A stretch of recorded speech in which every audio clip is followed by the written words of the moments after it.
Les messages que vécu ces chansons sont inspirés des événements que j'ai vécu qui se déroulent au Congo central entre les Congos. Combien de temps ça fera encore vos discords? Permettez-moi de me présenter, je suis une personne qui appartenant à un groupe de Tini vivant dans les régions équatoriales et méridionales d'Afrique, fier de l'être qui veut réunir le Congo. La haine devient constante dans ma zone, c'est terrible, on veut l'attendre. Certains paralysent leur fief à cause de leur mésentente des Congo. Mes esquisses de tenir un peu le micro pour parler de la haine incessante qui existe entre mon Congo. Les loups se bouffent entre eux, j'en ai marre de vos allusions, j'espère que j'ai raison, tout le monde en parle. Merci beaucoup, chers téléspectateurs de la radio-télévision de Suzanne Muzani, RTDN, la chaîne d'excellence. Nous voici avec notre émission Parlons-en de ce soir. Parlons-en, comme nous l'avions annoncé dans notre spot, que Parlons-en amena une autre fréquence, amena un changement de fréquence. Nous avons quitté de l'autre côté pour la RTDN parce que nous avons compris que ici où nous devons être libres pour vous donner les meilleurs de nous-mêmes. Aujourd'hui, avec notre premier numéro, nous recevons pour vous Monsieur Frazier Mvemba. Frazier Mvemba qui est porte-parole du gouverneur du Congo central. Il est aussi président du cercle des réflexions des jeunes du Boma.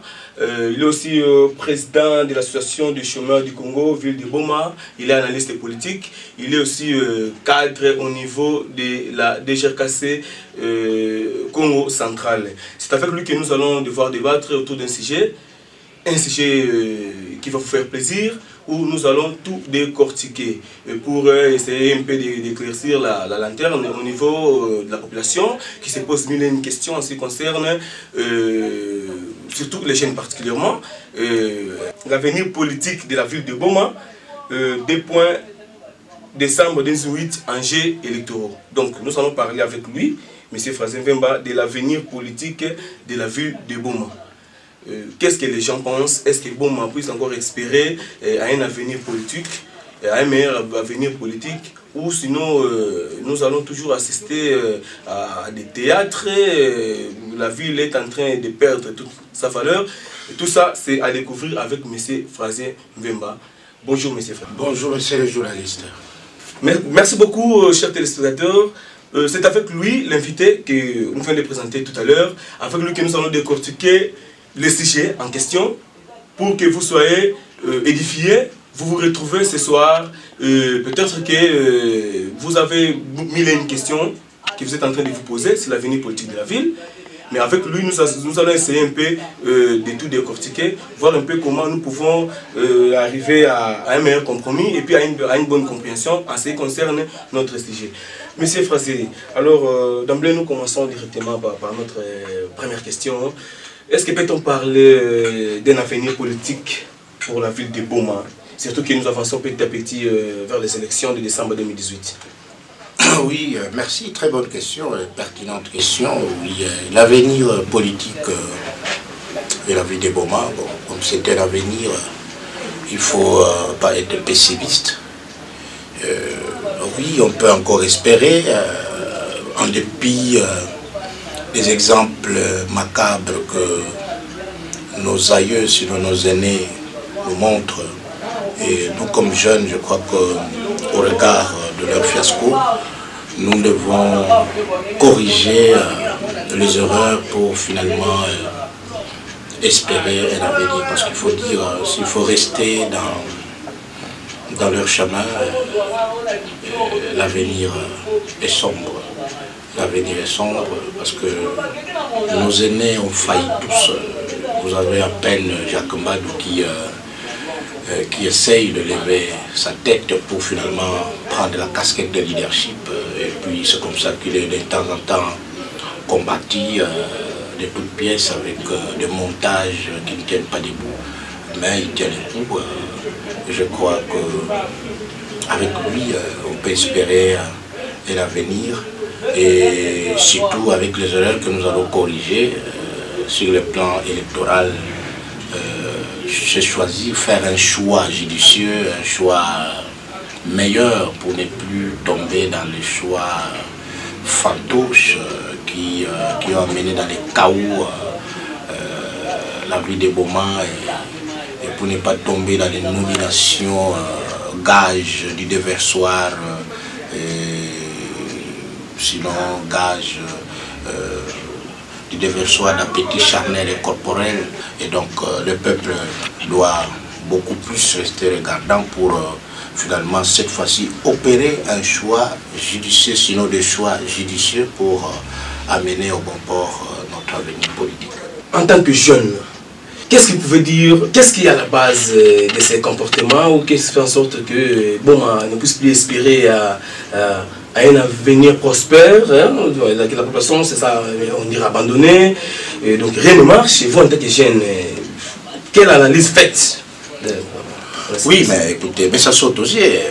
Il faut fusiller tous ces aînés politiciens qui ont excellé dans le règlement des comptes, dans de vastes blagues. Ils ont traité autre chose que traiter de la politique. Vous savez, la politique, c'est la gestion de la chose publique, la gestion de la cité. Et donc, ça demande non seulement des flairs, mais aussi des comportements qui soient exemplaires pour qu'à l'avenir, qu'à la suite, que la jeunesse copie ces exemples pour prendre la relève. Mais quand vous avez des gens qui présentent des exemples macabres, ils se règlent des comptes, ils sont là pour des vengeances, voilà, ils cherchent des positionnements, aussitôt arrivé, je dois prouver tel, je dois faire ceci, je dois casser X, je dois casser Y, et ça se transmet. Je crois qu'il est grand temps que nous mettions fin à ce fléau. Donc comment est-ce qu'on peut mettre fin à ce fléau? C'est de dégager, d'évacuer tous ces aînés qui ont failli à leur mission. Tous alors, sans exception. Ils ont failli à leur mission et à ce titre, ils ne méritent plus la confiance de cette population. Voilà.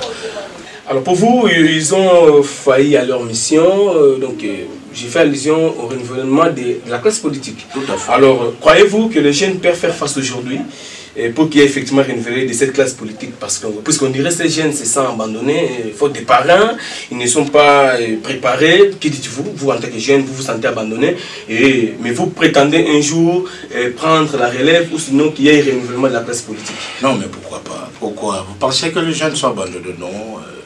En fait, c'est l'impression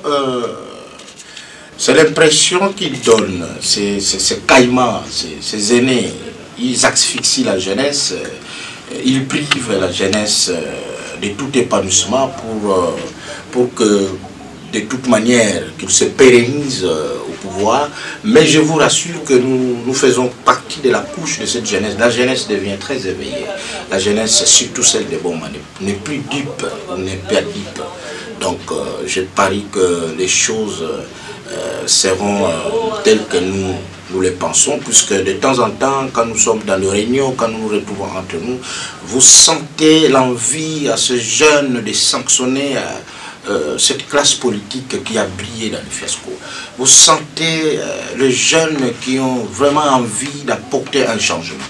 Vous sentez les jeunes qui veulent décoller, les jeunes qui acceptent, qui se disent mea culpa. Nous avons failli nous-mêmes, c'est nous qui avons placé ces gens-là. Et de ce fait, nous avons le pouvoir de les détrôner pour finalement qu'ils aillent régler leurs comptes dans la forêt, je ne sais pas où, en dehors de cette politique, parce que les jeunes ont besoin finalement d'une autre image de la politique. Donc je vous dis, le renouvellement de la classe politique est certain. Croyez que cette classe politique de Boma, du Congo central et même du pays sera renouvelée.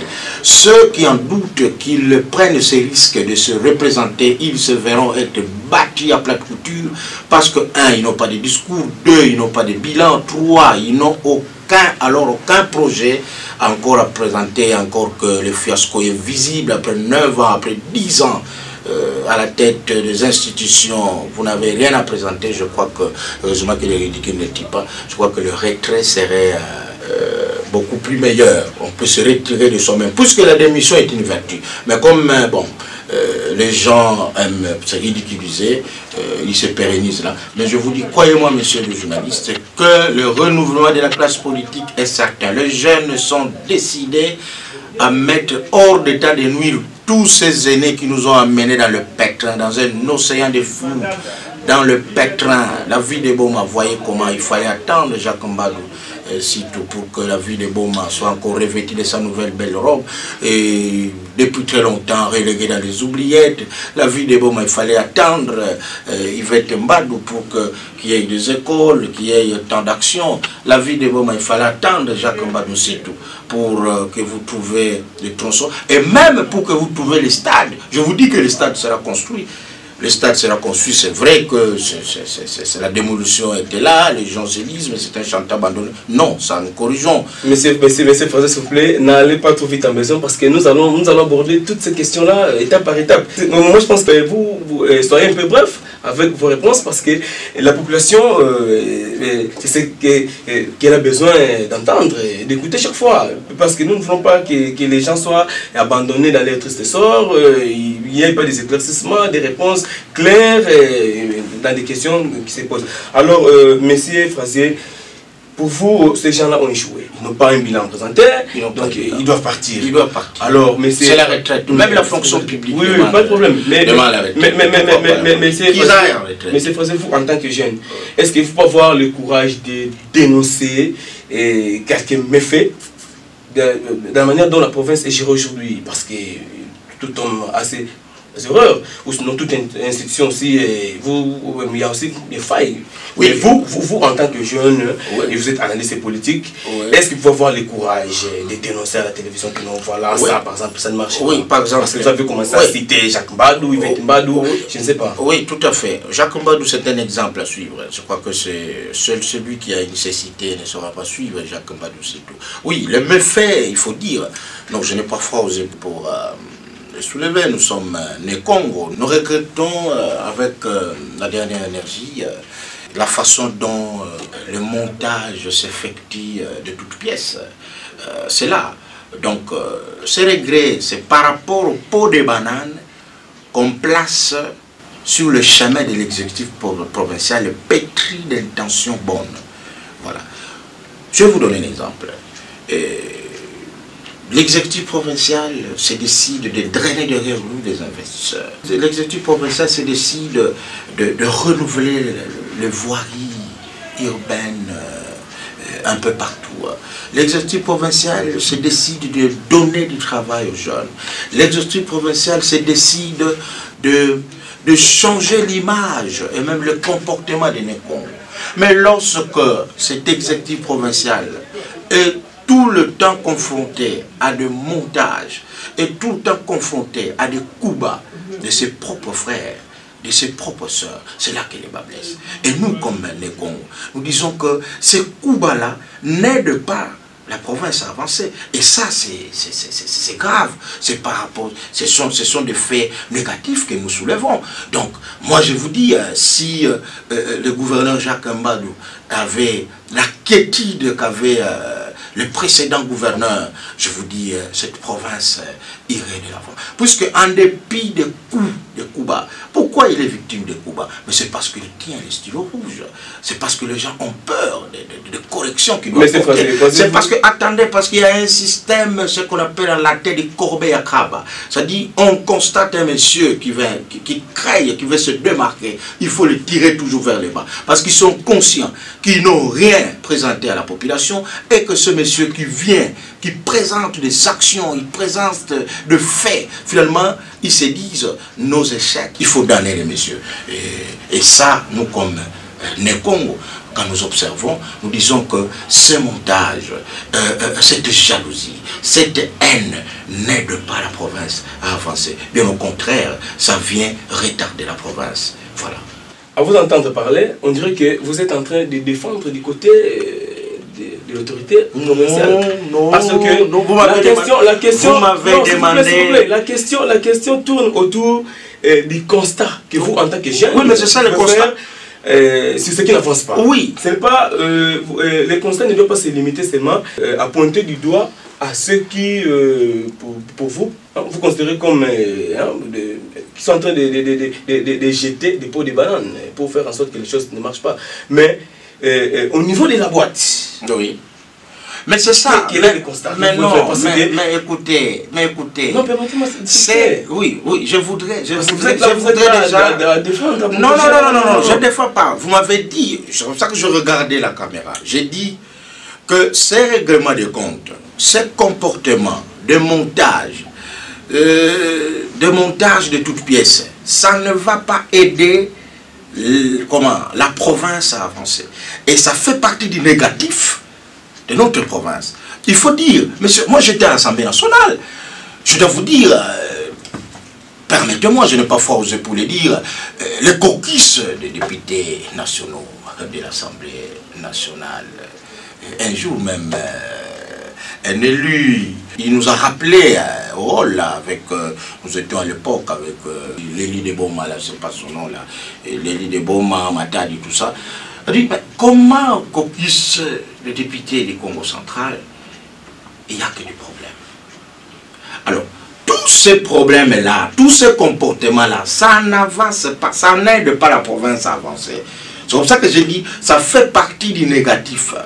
Et donc, lorsque ce comportement-là est affiché, ça vient freiner, donc ça arrive pour freiner l'élan de l'exécutif provincial. Parce que vous imaginez, l'on doit chercher à placer des pots de banane pour un intérêt quelconque. L'on vous dit, voilà, on doit, le chef de l'État donne l'ordre que le gouvernorat, de par des banques locales, s'il faut, de la province, que le gouvernement cherche des moyens pour que soit terminé le stade et les autres travaux. Parce que le chef de l'État ayant compris que le gouverneur Jacques Kambadoussi, c'est des bâtisseurs, c'est des journalistes. L'immeuble Android aujourd'hui les Mataki. Mais tout le monde devra dire merci. Et pour terminer ça, l'on écrit à l'Assemblée provinciale. Parce que, après la nouvelle loi, il faudrait que l'Assemblée provinciale soit informée et engage. Mais la lettre écrite par le gouverneur est publiée sur Facebook. Et voilà les commentaires, on veut dire non, nous ne voulons pas ces moyens-là, tout ça. Non, il ne faudrait pas doter de ces moyens. L'on ne veut pas que les moyens soient là, l'on ne veut pas que les histoires soient construites, l'on ne veut pas que la province avance. Pour eux, ils se diront, non, mais avec tout ça, mais c'est monsieur, mais finalement il a fixé la barre très haut. Non, il faut que nous le tirons, les corbeilles à crabe. Nous tirons-le vers le bas, là où nous sommes, parce que sa démarcation est vraiment grandissime. Nous devons les tirer vers le bas. C'est là le comportement de... Allez suivre les commentaires sur Facebook. Non, nous ne voulons pas cet argent, ça ne sera pas doté. Mais ce n'est pas l'argent pour... Je ne sais pas garnir la maison de X ou Y, mais c'est pour les avancements de la province. Et nous avons, moi j'étais au Katanga, nous connaissons comment le Katanga, il faut dire, comment le Katanga s'est développé. Donc, ce comportement-là, c'est ce comportement-là qui motive même la jeunesse à mettre hors d'état de nuit tous ces vieux et vieilles, parce qu'il n'y a pas que des hommes, même des femmes qui se sont pérennisés au pouvoir 9 à 10 ans dans les institutions, faisant rien. L'esprit créatif, il n'y en a pas, ils partiront, qu'ils osent se présenter, ils verront. Mais ces phases, ils partiront comme vous le souhaitez. Oui, la jeunesse comprend qu'ils doivent partir. Comme vous le souhaitez, mais moi je pense que nous devons rester dans l'esprit de l'émission et dans l'esprit des sujets. Alors, parlons un peu des chanteurs aujourd'hui au moment. Ah ouais. Le stade Sokol a été démoli, jusqu'à aujourd'hui les travaux sont arrêtés. Et nous avons le boulevard Joseph Kabila, les travaux se sont arrêtés, on ne comprend pas. Et les Chinois ne se font plus, ils ne sont plus là. Et avaler la poussière, parce que les travaux ne savent plus continuer, nous ne savons plus qu'est-ce qui se passe. Et puis au niveau local ici, il y a une sécurité criante, il y a les routes ne sont plus entretenues, et des coupures intempestives du courant. Et puis, mais ces phrases, je ne sais pas. Et la question est celle de savoir, comme ces gens-là ne font que promouvoir leurs conflits internes, ne savent plus avancer à cause des conflits, vous qui évoluez aux côtés des grands, est-ce que vous êtes là pour les aider à pérenniser ces conflits ou sinon vous êtes là à les aider à bien faire le travail. Parce que vous êtes là que non, X a fait ceci, Y a fait cela, au lieu de les aider, d'être ensemble pour travailler pour le bien-être de la population de Boma. Mais apparemment, la population souffre, la population est reléguée dans les oubliettes à cause de ces conflits. Et puis, vous qui êtes proche de ces gens-là, vous ne faites que pérenniser les conflits à votre profit. Je ne sais pas. Cette question résume en tout. Vous parlez des stades, pour l'électricité, l'entretien des routes, boulevards, et puis à la fin, vous citez le conflit. Est-ce qu'il faut vous les aider à les pérenniser ou... Je vais répondre sujet par sujet. Les stades Sokol, oui, vous êtes en droit. Je l'ai toujours dit, partout où je passe, même dans des réunions, quand je réunis un peu toutes les corporations dont j'ai le privilège de diriger, j'ai dit, vos maticiens n'ont pas tort de réclamer les stades. Oui, la démolition, il y a eu démolition. Nous savons, loin de moi de parler des accords antérieurs de ces stades. Mais je voudrais juste ici dire à Banaboma que ce qui importe, c'est la fin des travaux. C'est vrai que vous êtes impatient, mais je connais l'esprit déterminisme de Jacques Mbadou Sito. Je sais que Jacques Mbadou n'ira jamais fait mandat, ne sera jamais fait mandat pour laisser Boma sans stade. Qu'est-ce qui peut se passer, monsieur le journaliste? Vous pouvez commencer le chantier. Indépendamment de votre volonté, vous êtes buté devant les problèmes financiers. Je vais vous dire, nous dépendons du gouvernement central. Voilà pourquoi il est important que nous ayons des élus conséquents, cohérents, compétents, pour que ces derniers se battent, se mettent comme un seul homme, afin que les provinces aient des retombées. Qu'est-ce que vous voulez que les choses avancent lorsque les rétrocessions sont devenues chimées? Les rétrocessions n'arrivent pas. L'Assemblée nationale fait passer des budgets, ils font fi aux provinces. Ils font fi aux provinces. D'ailleurs, il faut saluer le courage, l'esprit managérial du gouverneur Jacques Mbadou Sito. En réalité, je dois vous dire, 100 fois osé, je regarde la caméra, au regard du fiasco de l'Assemblée nationale et au regard du montage que subit le gouverneur Jacques Mbadou Sito. S'il y avait aujourd'hui à la tête du gouvernement une autre personne, je vous dis, rien ne se passera. Vous êtes sûr? Ça, je suis sûr. Je suis sûr, c'est comme ça que je regarde la caméra. Je suis sûr et je prends acte, je reprends au regard du fiasco que représentent nos élus. Parce que je viens de dire ici, les provinces dépendent aussi du gouvernement central. Et donc, nous attendons aussi le travail bien fait de nos élus. Ce sont nos chefs de chasse. Mais quand ces derniers ne font rien, non seulement qu'ils ne font rien, mais ils ne comprennent pas les désirata de leur base. Mais qu'est-ce que vous voyez? Vous allez récolter du fiasco. Allez-y dans d'autres provinces. Il n'y a rien. Il n'y a pas de travaux. Les travaux, non pas seulement que les travaux avaient débuté, mais les travaux n'ont pas débuté. Il n'y a rien qui se passe dans d'autres provinces. Et nous, en dépit des manques de rétrocession, en dépit de tous les montants, en dépit des pots de bananes, les compacteurs se pointent au sommet. Ils commencent. Les travaux, les réalisations sont là. Donc, le stade Sokol sera construit. Je vous dis que je connais l'esprit managérial du gouverneur Jacques Mbadou Sito. Je connais comment il rêve grand. Je connais comment il aime mieux faire. Parce qu'il a prouvé à la face du monde qu'il est le gouverneur le plus aimé. Il est le bâtisseur de la province. Il a drainé derrière lui les investisseurs.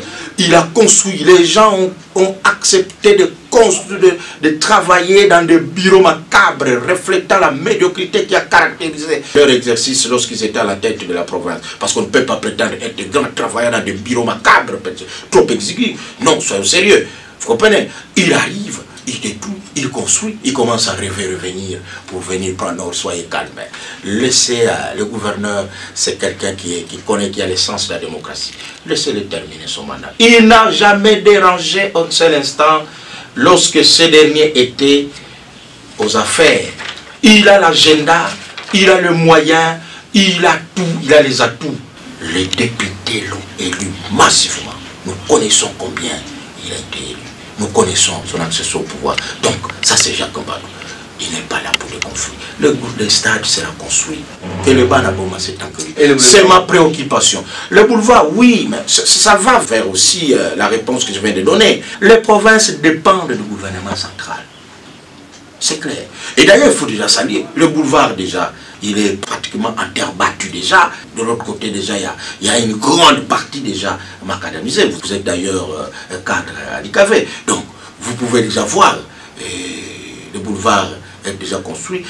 S'agissant de l'électricité, messieurs les journalistes, je crois que nous connaissons, il y a des personnes commises à la gestion de la SNEL. S'agissant de l'électricité, nous devons nous attaquer à ces gens-là et nous devons nous attaquer aux élus qui sont incapables de nous inviter les DG de la SNEL à l'Assemblée nationale pour que nous comprenions qu'en est-il. Nous avons les barrages, mais pourquoi ces problèmes? Donc, voyez comment les gens vont tourner les choses. Donc, ils savent bien qui s'attaquer, mais il faut s'attaquer à l'exécutif provincial. Non, ça c'est non. Ça ne passera pas. Tant que nous serons ici, nous allons expliquer aux gens ce qui nous revient et ce qui ne nous revient pas. Mais déjà, même dans le domaine de l'électricité, Jacques Mbadou aussi, tout se bat. Vous avez vu comment il a distribué. Il s'est battu pour qu'il y ait des transformateurs dans Matadi, Boma, partout. Donc là déjà, il y a des avancées très significatives. Alors, s'agissant de l'insécurité, messieurs les journalistes, nous avons la mairie, nous avons les commandants de la ville, nous avons les bourgmestres, nous avons les chefs d'avenue, nous avons les chefs de quartier et nous avons la population. Messieurs les journalistes, les responsabilités sont partagées. Les gens pensent que les problèmes d'insécurité, c'est un problème exclusif des chefs de provincial. Alors à ce moment-là, pourquoi vous êtes là à la mairie? Pourquoi vous êtes là dans les communes? Donc laissez que le président de la République vienne travailler partout. L'insécurité dans la ville, mais ça ne peut pas enchanter. Ça n'enchante personne. Vous êtes à 18h, on dit là-bas, 16h, vole la mer. Mais la mairie reste taciturne. La mairie ne communique pas. Elle trouve que ce mort-là, c'est normal. Donc oui, l'assassinat. Vous avez déjà vu un seul instant la mairie de Boma présenter nos condoléances à tous ces assassinats. Donc vous comprenez déjà, leurs responsabilités sont établies. Vous comprenez? L'insécurité, oui, les stades de Boma, c'est un chantier abandonné. Mais cela ne vous empêche pas d'initier les salons, messieurs les journalistes. Cela n'empêche pas. Nous avons été à l'époque de Makoukoua. Hein? Il n'y a pas que les chantiers des stades, mais il y a aussi l'espace là laissé par le feu président de Kassavou, qui aujourd'hui tant d'espace. Le manque de soucis.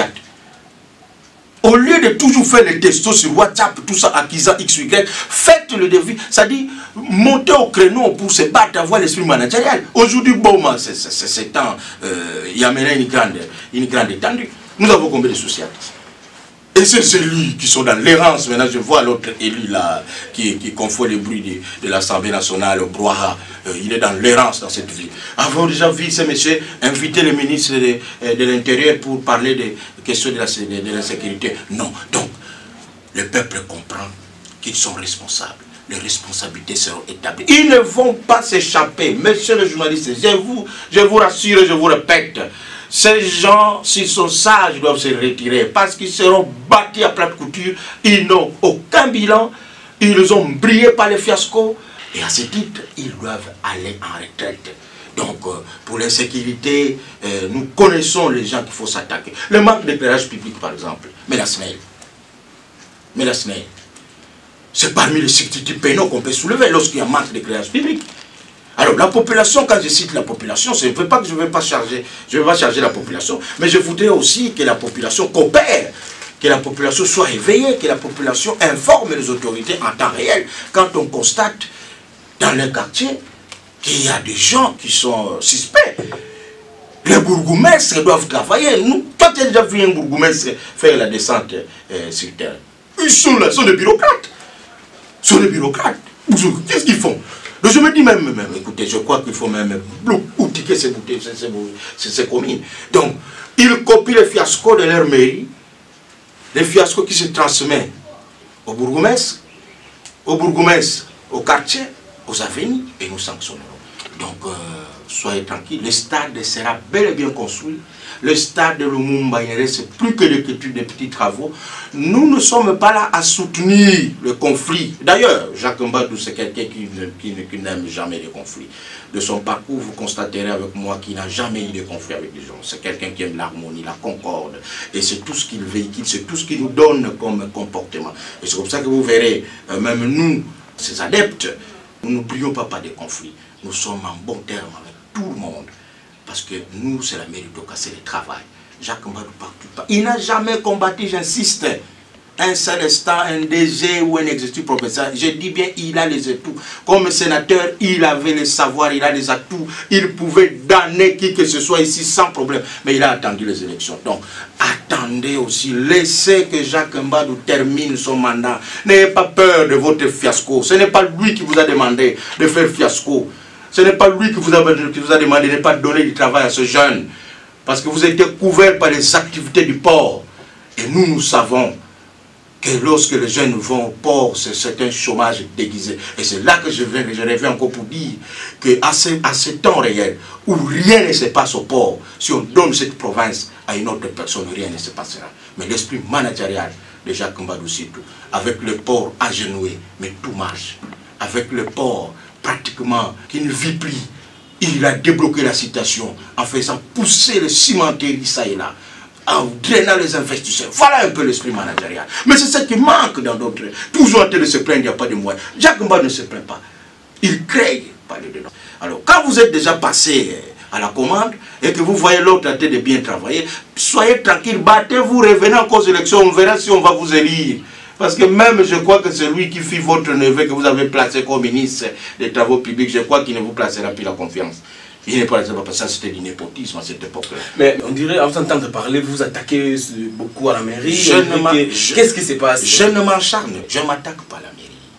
Je crois que tout ce que je suis en train de dire, les téléspectateurs qui me suivent, je crois qu'ils sont en train de comprendre que je ne veux que voir une mairie qui travaille. Parce qu'on dirait... mais quand je réclame les salongos, n'est-ce pas là, ce ne sont pas aussi des attributions de la mairie? Ou si pas des attributions de la mairie. Mais la mairie ne peut pas instruire au bourgmestre ou aux communes. Non. Monsieur le journaliste, où se trouve l'acharnement? Quand je me pose la question, quels sont les sujets que traite la mairie dans le conseil de sécurité urbaine? Écoutez, où se trouve l'acharnement? Parce que si réellement on était des questions de la ville, des questions de la population, on ne manquerait pas de social. Vous savez que nous avons un nombre réduit de policiers. Et ces élus qui sont dans l'errance ici dans la ville de Boma. Vous les avez déjà un seul instant entendu parler de ça? Ah oui. Avec ce phénomène ici de renversement des policiers, alors qu'un nombre réduit, attendez, un nombre réduit, mais sous la barbe et le silence radio de la mairie, l'on se permet des voyages de la police de sécurité, des personnes bien à la police de sécurité routière. Parce que là, il faut traquer les chauffeurs. Tout le monde maintenant se déverse vers ces unités-là. Il faut être roulage. Il faut traquer les chauffeurs. Il y a même des gardes de la mairie, mais ceux qui se substituent en roulage, samedi, dimanche. Ah donc, écoutez. Alors, quand je dis ça, c'est un acharnement à la mairie? Non. Quand je vais demander que mes élus, que les gens que nous avons votés, qu'ils comprennent que leur cheval de bataille était l'électricité, tout ça, ils sont maintenant à qui ils ne parlent pas. C'est un acharnement aux élus? Non. Ce sont des vérités. Ce sont des vérités. Quand je dis que nos élus ne font rien, quand je dis que les provinces dépendent aussi totalement du gouvernement central, c'est un acharnement. Et nous savons par où passe tout projet, c'est l'Assemblée nationale. Mais quand vous avez des élus qui ne maîtrisent rien, pour eux, il faut aller sur Facebook, injurier, il faut être des politiciens virtuels, non. Il faut renouveler la classe politique, ils doivent partir. On a renouvelé la classe politique alors, M. Frazé, d'une manière brève. Alors, est-ce que vous pouvez avoir l'idée sur les incidents du 30 mars au niveau de l'Assemblée provinciale? Il s'est passé quelque chose qui avait perturbé même l'ordre public au niveau de l'Assemblée provinciale. Est-ce que vous pouvez avoir l'idée sur ça? Parce qu'il y a plusieurs informations qui circulent, notamment dans les réseaux sociaux. Voilà, tel a fait. Donc il faut qu'il y ait. Les responsabilités doivent être partagées, quoi. Alors, vous, quelle lecture faites-vous? Vous avez parlé des Néo-Congo qui se sont réunis. Il y a les Néo-Congo aussi, ceux qui se sont réunis pour dénoncer. Ils étaient montés au créneau pour réclamer qu'il y ait des des responsabilités, parce qu'il y a vraiment des critiques, hein, partout on en parle. Merci beaucoup. Quelle lecture faites-vous? Je crois que notre province, depuis la nuit des temps, a toujours été une province d'harmonie, de paix, de la concorde. Et d'ailleurs, c'est il y a une année, je ne me souviens plus, la province était prise comme exemple. On a même rappelé l'exécutif provincial et les députés provinciaux dans un quorum au niveau de Kinshasa pour que ces derniers essayent un peu d'expliquer aux autres députés provinciaux d'autres provinces, pardon la tautologie, qu'est-ce qui se passe par rapport à cette concorde. Alors, ce qui se passe, c'est quoi, monsieur le journaliste? Ce sont les ennemis de la province. Et ils sont connus. Les journaux, partout, les enquêtes sont déjà avancées. Je vous dis qu'ils seront frappés par la rigueur de la loi. Ce sont, pour la plupart des cas, les non-originaires qui s'associent avec certains originaires de la province pour bien vouloir chercher à perturber l'ordre public ou la quiétude de la province. Mais nous vous disons qu'ils se sont trompés de cible, ils se sont trompés d'adresse. Parce que lorsque...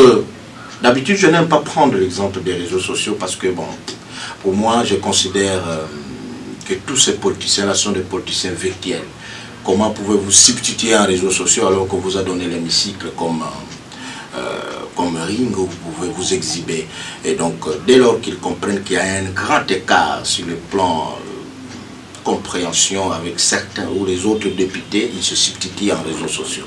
Mais, qu'à cela ne tienne, qu'il faut éclairer l'opinion. Ce qui s'est dit, ce n'est pas ça. On doit être d'une mentale, ou soit de caboche très constipée, pour penser qu'un gouverneur, lui qui a tous les atouts, pourrait être derrière ce montage. Vous ne voyez pas que c'est même sale, messieurs les journalistes. C'est un montage qui ne pourrait pas venir d'un gouverneur. Le gouverneur a les atouts, le gouverneur a tout. Mais qu'est-ce qui est inscrit à l'ordre du jour lorsqu'il y a ouverture de la session? Mais rien, aucun sujet. Donc, vous devez déjà comprendre que ce sont des gens qui ratent une mission.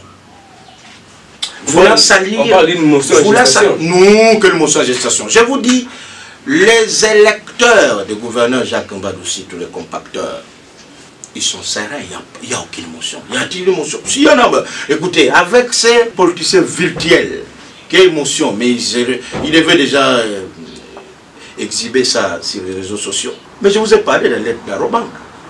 Mais nous avons un politicien virtuel, lui, qui ne passe que son temps sur les réseaux sociaux. Vous avez vu sur les réseaux sociaux une motion? Il n'y en a pas. Donc, ils ont raté, en fait.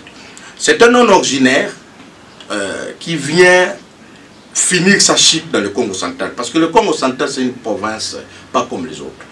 Et ce non-originaire-là, c'est vante de toujours être à la base de la chasse d'autres gouverneurs. Il a déjà réussi la Chopo partout, un peu partout.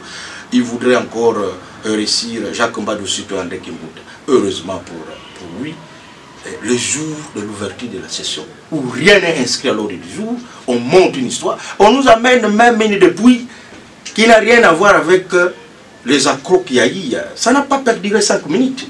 On va ramasser un cadavre, on dit voilà, il a été tué un coup d'âme, je ne sais pas. Et puis le bis déjà de l'Assemblée provinciale, depuis 5 ans, tombé panne. On dit voilà, on a cassé. Non, ce sont des montages. Ils doivent chercher des mots, c'est ridicule. Ils doivent même chercher autre chose. Vous voulez que Jacques Mbadou parte? Pas de cette manière-là. Je crois que Jacques Mbadou, surtout comme il est démocrate, il est passé par les élections. Il n'a jamais dérangé un seul instant un exécutif provincial. Je vous dis qu'il terminera son mandat. Et c'est lui qui viendra après les élections. Il fera la remise et reprise avec Jacques Mbadou-Sy. Voilà. Donc, que la province se tranquillise, il n'y a rien. Ce qui s'est passé, les enquêtes sont déjà avancées parce que les gens sont cités nommément. Un non-originaire, un élu national de son État. Un autre originaire, un ancien ministre des Travaux publics faisant fiasco pendant son mandat, mais qui a persisté parce que c'est l'époque du roi fainéant, c'était le népotisme, il fallait le protéger. Lui qui a qui a excellé dans la gabégie financière, fêtant même les 1 million, sans ridicule. Et aujourd'hui, il va être donné des leçons dans une de chaîne avec un français cousu et macabre. Je voudrais en découdre avec lui à toute fin utile, s'il est prêt, pour que nous parlions un peu de la question de la province. Mais sinon, rien, il n'y a pas un danger. Le gouverneur respecte ses électeurs, parce que les électeurs du gouverneur, ce sont les députés provinciaux que le gouverneur respecte, que le gouverneur considère. Et les électeurs aussi des gouverneurs considèrent un gouverneur qui pose des actes parce qu'ils ne peuvent pas se retourner contre eux-mêmes. Ce sont eux qui l'ont voté. Donc, se retourner contre le gouverneur, c'est se retourner contre votre choix qui a été judicieux. C'est une contradiction. Donc, ces non-originaires-là, ils doivent aller déranger leur province. La première course a échoué, ça c'est la deuxième, la troisième. Vous échouerez toujours, Jacques Mbadou sera là, jusqu'à fin mandat, puisque lui n'a jamais dérangé les exécutifs précédents qui ont brillé par le fiasco. Laissez-les terminer son mandat. Si vous estimez encore revenir, parce que finalement vous voulez rester dans le bureau somptueux qu'il vous a construit, et vous commencez maintenant à envier ça parce que vous avez accepté de travailler dans des maisons macabres reflétant votre médiocrité, soyez calme, attendons l'heure que les élections arrivent. Vous allez récupérer l'immeuble Android. Parce qu'en fait, c'est ça. On vous apporte finalement, le goût du luxe, l'opulence. Parce qu'on ne peut pas prétendre être grand, travailler dans un bureau trop exigu. Ça, c'est la petitesse. Tous les précédents gouverneurs ont brillé par la petitesse et le fiasco. Et quelqu'un qui vient, il monte au créneau, il présente une grandeur, finalement, on veut le tirer par les bas, comme on dit en latin, le corbeil à crabe. Qu'ils attendent, qu'ils soient patients. Jacques Mbadou, si tu n'as pas construit cet immeuble-là pour qu'il transforme ça dans sa maison. Non. Si tu as besoin de revenir comme gouverneur pour que finalement, que tu comprennes que l'exécutif provincial doit travailler dans des conditions dignes, représente-toi pendant les élections. Après le mandat, bien sûr, de Jacques Mbadou. Parce qu'il ne partira pas. En plein mandat, je vous dis, c'est là. C'est le bâtisseur, même le peuple, même Dieu sait qu'il est le bâtisseur. Il ne partira pas. Merci beaucoup. Merci beaucoup, monsieur Frazier Vemba. Nous sommes suffisamment éclairés. Et votre dernier mot, la fin pour l'avenir politique de la ville de Boma, et puis particulièrement la jeunesse de notre scène, quoi. Votre dernier mot, parce que nous sommes arrivés à la fin de ce premier numéro. Tout d'abord, c'est un plaisir et un honneur pour moi, monsieur le journaliste, de nous faire confiance. L'avenir politique, comme j'ai dit, c'est vrai, au regard de fiasco, les exemples fiasco que les aînés nous présentent, à l'exception de Jacques Mbadou qui nous présente des exemples à suivre. L'avenir politique est entre les mains de cette jeunesse qui doit décider de mettre hors d'état de nuire tous ces vieux et vieilles qui ont brillé par le fiasco. Et moi je vous dis que nous comptons sur cette jeunesse qui va devoir décider de son décollage et même de son avenir. Les choses pourront changer avec le renouvellement de la classe politique soutenue d'ailleurs par Jacques Mbadou, lui qui a le souci de renouveler la classe politique. Il a toujours eu le souci de créer une nouvelle classe politique avec des visions énormes. Que la jeunesse ne cède pas au montage, sinon aux aventures des politiciens en mal de positionnement. Que la jeunesse ne cède pas aux gens restant dans les institutions pendant plus de 10 ans ne faisant rien, sinon que être là, accompagner le deuil ou être présent dans les festivités, n'ayant pas l'esprit créatif. Que la jeunesse ne cède pas aux élus qui sont dans l'errance, que la jeunesse ne cède pas aux élus qui se substituent en politiciens virtuels, fouillant le débat scientifique et le bruit cohérent de l'Assemblée nationale. Que la jeunesse reste confiante, que la jeunesse se rende compte que le stade Sokol sera construit et que pour une première fois, Boma sera doté d'un stade de taille, d'un stade qui répond aux normes, à l'instar du stade de Lumumba et aux écoles construites par Yvette Mbadou. Merci beaucoup, M. Frazier Vemba. C'était vraiment un réel plaisir pour nous de répondre à notre invitation. Et chers téléspectateurs, je crois que vous venez d'être fixés avec cet entretien que nous avions eu avec M. Frazier Mvemba, qui est analyste politique et puis porte-parole de l'autorité provinciale, le président du cercle de réflexion, président fondateur de l'association des chômeurs du Congo. Je crois que vous avez suivi, il a répondu à toutes les questions. À nous revoir au second numéro, mais permettez-moi de dire merci à l'abbé directeur du programme, Sabé Edouard Makoko, de nous avoir accordé cet espace. Merci au réalisateur du jour, nous citons Arnaud Lumbumba, et puis merci à toute l'équipe technique de la RTDN. Bonne suite de programmes de la chaîne numérique qu'est la RTDN. Je vous remercie. Les messages qui vécu ces chansons sont inspirés des événements que j'ai vécu qui se déroulent au Congo central entre le Congo. Combien de temps ça fera encore vos discords? Permettez-moi de me présenter. Je suis une personne qui appartenant à un groupe de Tini vivant dans les régions équatoriales et méridionales d'Afrique, fier de l'être qui veut réunir le Congo. La haine devient constante dans ma zone, c'est terrible. On veut l'attendre. Certains paralysent leur fief à cause de leur mésentente des Congo. Mes esquisses de tenir un peu le micro pour parler de la haine incessante qui existe entre Mukongo. Les loups se bouffent entre eux. J'en ai marre de vos allusions. J'espère que j'ai raison.